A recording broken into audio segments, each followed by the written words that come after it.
এ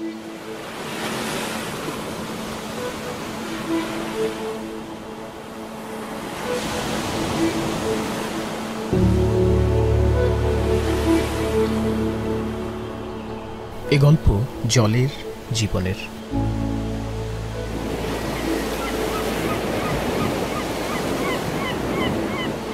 জলের সঙ্গে শুধু আনন্দ কিংবা বেদনা নয়, জীবনেরও যেন যোগসূত্র। দেশের সর্বদক্ষিণের সীমান্ত শহর নাফ নদী তীরবর্তী টেকনাফ জনপদ। সমুদ্র আর নদীর ভাসমান নৌকার মতোই ভেসে চলে এপাড়ের মানুষের জীবন জীবিকা। শুধু মৎস্য আহরণে লাখ লাখ টাকার লেনদেন হতো যে সৈকতে, সেখানে জাল ফেলতে না পেরে অর্থনৈতিক ভাটা পড়েছে শাহপরী দ্বীপের জেলেদের। তাই ভরসার ডিঙি নৌকাও আজ নোঙর করা। তবু কি কারণে সরকারি বেসরকারি কোনো সহযোগিতায় পৌঁছায় না এ অঞ্চলে, তাও জানেন না অবহেলিত জেলেপাড়ার বাসিন্দারা।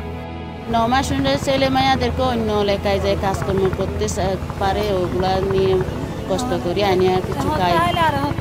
যদি আসতে পারে আর কেউ তো আনতে পারে নাই। এখন বর্তমান জাল হয়েছে 200-250 পর্যন্ত জাল হয়েছে, এখনো 20-30টা জাল বইতে পারে আর কি।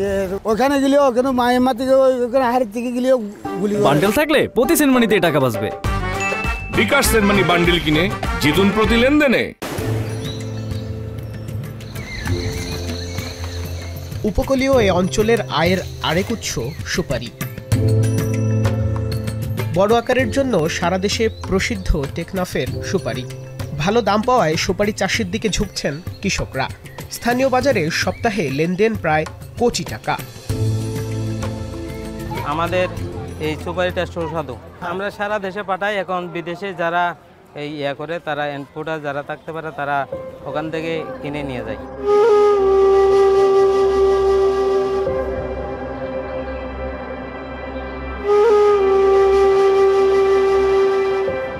এলাকার একমাত্র বিশুদ্ধ পানির উৎস থানা কম্পাউন্ডের কূপে আগের মতো জল না থাকলেও ইতিহাসে চাপা পড়া বিষাদ আর বেদনা বিধুর প্রেমের স্মৃতি হয়ে এখনও মানুষের মনে খেলে যায় হিমশীতল অনুভূতি।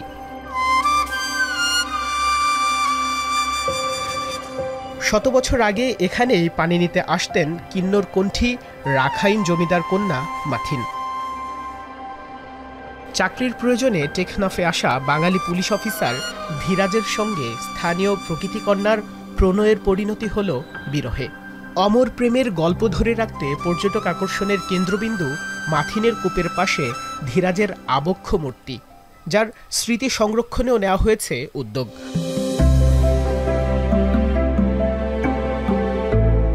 মিয়ানমারের ঘরোয়া বিরোধে টেকনাফ বন্দরে আমদানি রপ্তানি বাণিজ্যে স্থবিরতা। মিয়ানমার থেকে আচার, সুপারি, শুটকি, কাঠ আমদানি আর রপ্তানি করা হয় প্লাস্টিক সামগ্রী, সিমেন্ট, তৈরি পোশাক। 2022-23 অর্থবছরে 640 কোটি রাজস্ব আয় হলেও তাদের অভ্যন্তরীণ সংঘাতের প্রভাবে এবার রাজস্ব আয় মাত্র 43 কোটি টাকা। এ বন্দরে নির্বিঘ্নে পণ্যবাহী জাহাজ আসার সুযোগ তৈরি হলে রাজস্ব আয় বাড়বে বলে মনে করেন এই কর্মকর্তা। পণ্য যেটা সরকারিভাবে আসলে আমাদের এই বন্দরে যেটা আসে এখন, সেটা হচ্ছে আপনার রাজধানী রেঙ্গুন থেকে আসে। সেটা প্রায় 3-4 দিনের একটা পথ চলার বিষয়। নির্বিঘ্নে যদি আপনার পণ্যবাহী জাহাজ যদি এখানে আসা সুযোগ তৈরি করা কোনো সুযোগ হয়, অনায়াসে অনেক সরকার রাজস্ব পাবে বলে আমরা মনে করি।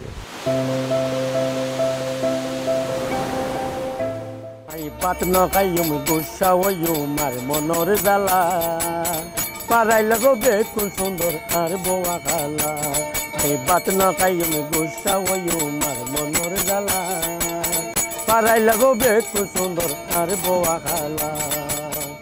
ভাটিয়ালি এই গানের ভেতর যে বিরহ মূর্ত হয়, তার গভীরে কি কেবল সময়ের স্রোতে ভেসে চলা মানুষের কথাই থাকে? আর বাবরে হইলাম আরে আনি হিন্দি বানি আরে বিয়া গরাই বানি। বাইজিদ সাদ, এখন।